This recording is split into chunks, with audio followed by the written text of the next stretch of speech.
하나님의 말씀을 들리게 하라. 창세기 9장 1절에서 19절 강해. 내 삶에 시작된 새로운 창조, 구원, 재단, 그리고 언약. 오늘은 창세기 8장에서 노아는 하나님의 보호하심으로 홍수를 이겨내는 장면이 나왔습니다. 지난 시간에 창세기 8장에서는 노아가 하나님의 보호하심으로 홍수를 이겨냅니다. 그리고 노아는 얼마나 하나님의 명령을 철저하게 따랐는지를 보여줍니다. 40일 동안 홍수는 계속되었습니다. 저는 배멀미가 심해서 40일 동안 배에 있으라고 하면 정말 끔찍할 것 같습니다. 홍수 이후에 방주는 아라랏산에 머물게 되고 물이 말랐습니다. 까마귀를 내보내고 비둘기를 2번이나 내보내면서 물이 말랐다는 증거까지 확보할 수 있었습니다. 그리고 방주의 뚜껑을 열고 밖을 보고 확인도 했습니다. 그래도 노아는 방주 밖으로 나가지 않았습니다. 이렇게 노아는 방주에서 377일을 기다립니다. 하나님의 명령을 인내하면서 기다렸습니다. 하나님께 전적으로 의지하고 하나님과 철저하게 동행하는 삶을 살았다는 것을 8장에서는 보여주고 있는 것이죠. 그리고 이제 9장으로 넘어와서 창세기 9장은 새로운 창조, 새로운 삶에 대해서 초점을 맞추고 우리에게 하나님과 동행하는 새로운 삶이 어떻게 시작이 되었는지 보여주고 있습니다. 오늘은 하나님과 사람이 어떻게 언약 안에서 관계가 회복되었는지 또 이 새로운 삶과 창조에 대한 이야기를 나누도록 하겠습니다. 우선 창세기 9장 1절을 보겠습니다. 하나님이 노아와 그 아들들에게 복을 주시며 그들에게 이르시되 생육하고 번성하여 땅에 충만하라 이렇게 말씀하고 있습니다. 복을 주시며 생육하고 번성하여 땅에 충만하라 이 말씀 어디서 들어보지 않으셨습니까? 창세기 1장 22절과 28절에 나옵니다. 다섯째 날에 하늘의 새들과 바다의 생물들을 창조하시고 하신 말씀입니다. 또 여섯째 날에 땅의 짐승들과 사람을 창조하시고 하신 말씀이기도 합니다. 창세기 9장과 창세기 1장을 연결하여서 죄로 인해 심판받은 세상이 이제 새로운 창조가 노아를 통하여 시작되었다라는 것을 보여주는 의도적인 구절입니다. 이 새로운 창조의 증거는 창세기 9장 2절에도 계속됩니다. 2절을 보겠습니다. 땅의 모든 짐승과 공중의 모든 새와 땅에 기는 모든 것과 바다의 모든 물고기가 너희를 두려워하며 너희를 무서워하리니 이것들은 너희의 손에 붙였음이니라. 이 세상의 모든 짐승이 이제 사람을 두려워하고 사람에게 정복된다라는 것을 보여줍니다. 손에 붙이셨다라고 한 이 표현은 완전히 정복한다라는 의미로 쓰입니다. 창세기 1장 28절에도 움직이는 모든 생물을 다스리라 라고 하셨습니다. 영어로는 rule over라고 하는데 통치하는 것, 지배하는 것을 말합니다. 그리고 창세기 9장 3절에는 모든 산 동물은 너희의 먹을 것이 될지라 채소같이 내가 이것을 다 너희에게 주노라. 이제부터 육식이 사람에게 허락됩니다. 어떤 것을 먹어야 하는지 하나님께서 지정해 주신 것이죠. 이전에는 창세기 1장 29절에 하나님이 이르시되 내가 온 지면에 씨 맺는 모든 채소와 씨 가진 열매 맺는 모든 나무를 너희에게 주노니 너희의 먹을거리가 되리라. 이렇게 말씀하셨습니다. 모든 채소와 곡식, 과일, 그리고 견과류가 사람의 먹을 것이 된다. 이렇게 지정해 주셨죠. 또 우리가 주목해야 하는 것은 창세기 9장 6절에서 보면 다른 사람의 피를 흘리면 그 사람의 피도 흘릴 것이니 이는 하나님이 자기 형상대로 사람을 지으셨음이니라. 하나님의 형상대로 사람이 창조되었다라는 것도 다시 한번 강조되죠. 창세기 9장과 창세기 1장이 이처럼 평행선에 놓여 있고 이제 새로운 창조가 시작되었다라는 것을 우리들에게 보여주는 충분한 근거가 되고 있습니다. 이 정도면 창세기 9장에서 새로운 창조가 시작되었다는 것은 충분한 근거와 증거가 될 것입니다. 이제는 이 새로운 창조가 우리에게 어떤 의미가 있는지 한번 살펴보겠습니다. 창세기 9장에서는 사람의 모습이 홍수 이전의 모습으로 회복되었다는 것을 보여줍니다. 사람은 범죄한 후 하나님과 인격적인 관계가 끊어졌습니다. 에덴 동산에서 쫓겨났죠. 뿐만 아니라 에덴의 동쪽으로 계속해서 이동하면서 하나님과 사람은 더 멀어져 갔습니다. 가인도 마찬가지로 범죄 후 동쪽으로 갔다, 이렇게 하나님을 떠났다는 것을 함축적인 표현으로 우리들에게 보여주고 있었습니다. 또 하나님을 떠난 사람들은 악으로 가득 찬 세상을 만들었습니다. 선한 것으로, 좋은 것으로 가득 찬 세상으로 창조되었는데 이제 악으로 가득한, 좋지 않은 것으로 가득한 세상이 되었습니다. 하나님은 이 세상을 심판하시고 모든 악을 제하여 버리실 계획을 하십니다. 이 심판 앞에서 설 자는 아무도 없었습니다. 사람은 모두가 악하기 때문에, 범죄자의 후손이기 때문에 모두가 다 악한 것이죠. 그런데 하나님께서는 노아를 선택하시고 노아에게 은혜를 베푸십니다. 그 은혜로 노아는 의인이 되었고 하나님과 동행하는 사람이 되었습니다. 그래서 홍수를 이겨내고 이제 하나님 앞에 서게 된 것이죠. 노아는 이제 홍수로부터 구원을 받았습니다. 그리고 노아는 제일 먼저 하나님께 희생의 제사를 지냅니다. 이 희생의 제사 뒤에 하나님께서는 언약을 세우십니다. 언약의 개념은 지난 시간에 다루었습니다. 하나님은 이제 사람들에게 구원의 하나님이 되십니다. 성경은 구원과 희생은 아주 밀접한 관계가 있다, 이것을 우리들에게 보여줍니다. 출애굽 이후에 시내산에서 모세의 제단과 창세기 노아의 사건과 아주 밀접한 관계를 보여주고 있습니다. 노아는 홍수로부터 구원을 받고 하나님께 희생 제물을 드립니다. 이스라엘 백성들도 출애굽기 이후에 하나님께 희생의 제사를 드립니다. 그리고 이 희생의 제사 뒤에 언약이 성립이 됩니다. 창세기 9장에서는 언약이라는 말이 7번이나 반복이 됩니다. 9장 9절, 11절, 12절, 13절,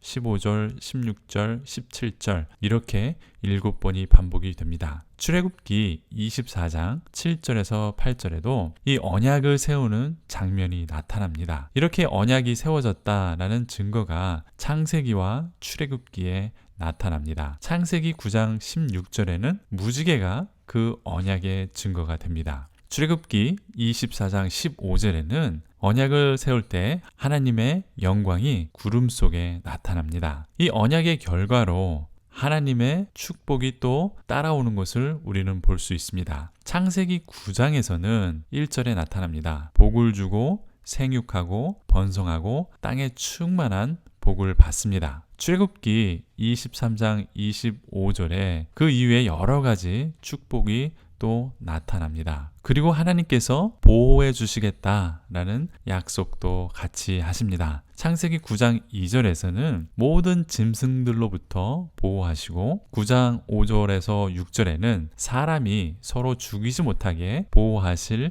제도를 마련하십니다. 출애굽기도 23장 29절에 들짐승들로부터 보호하시고 출애굽기 23장 22절에는 원수로부터, 즉 다른 사람으로부터 보호하실 것을 약속하십니다. 하나님께서만 또 이렇게 약속하시는 것이 아닙니다. 사람들이 어떻게 해야 하는지 그 조건도 있습니다. 순종하는 삶을 요구를 하시는데 창세기 9장 4절에는 피를 먹지 말라라는 규정을 순종해야 했습니다. 또 출애굽기 24장 3절에는 하나님께서 명령하신 것을 모두 순종하라 이렇게 말씀하십니다. 이처럼 창세기 9장은 창조와 연결이 되어 있고 또 출애굽기와 연결되면서 우리들에게 언약 관계에 대해서 다시 한번 설명을 해줍니다. 그럼 우리의 삶과 구원에 적용해서 한번 이 창세기 9장을 생각해 보겠습니다. 창세기에서 또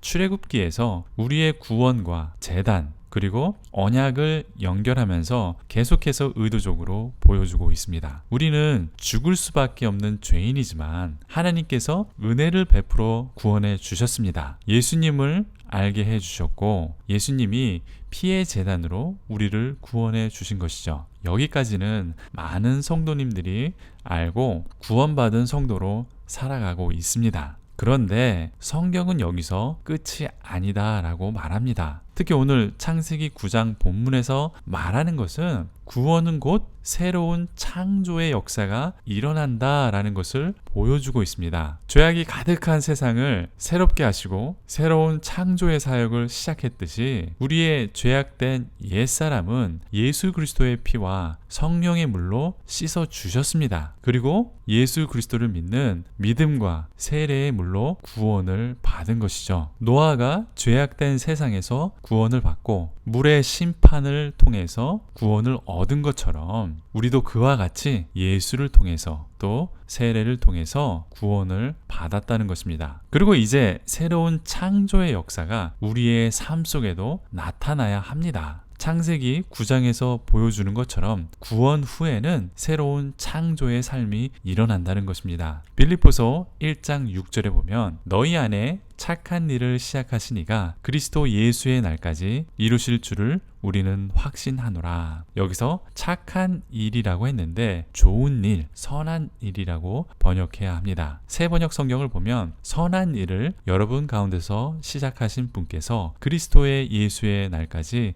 그 일을 완성하시리라고 나는 확신합니다. 이렇게 번역이 되어 있습니다. 하나님께서는 우리를 구원하신 후에 좋은 일을 우리 가운데 시작하셨다고 합니다. 태초에 보시기 좋았던 창조의 사역을 우리의 삶 속에 시작하셨고 예수님께서 다시 오실 그때까지 완성하실 것이라고 말씀하십니다. 우리는 날마다 하나님의 선한 일, 새로운 창조의 삶을 우리의 삶 속에 나타내야 합니다. 쉽게 말하면 우리는 선한 일, 좋은 일로 가득 채워야 합니다. 하나님께서 그렇게 하시고 있습니다. 죄악된 일, 좋지 않은 일들을 빛 대신 예수로 밀어내야 한다는 것입니다. 이것을 신학적 용어로 우리는 성화라고 합니다. 성스럽게 되는 과정도 구원의 과정이고 일부라는 신학적 입장이고 우리 기독교의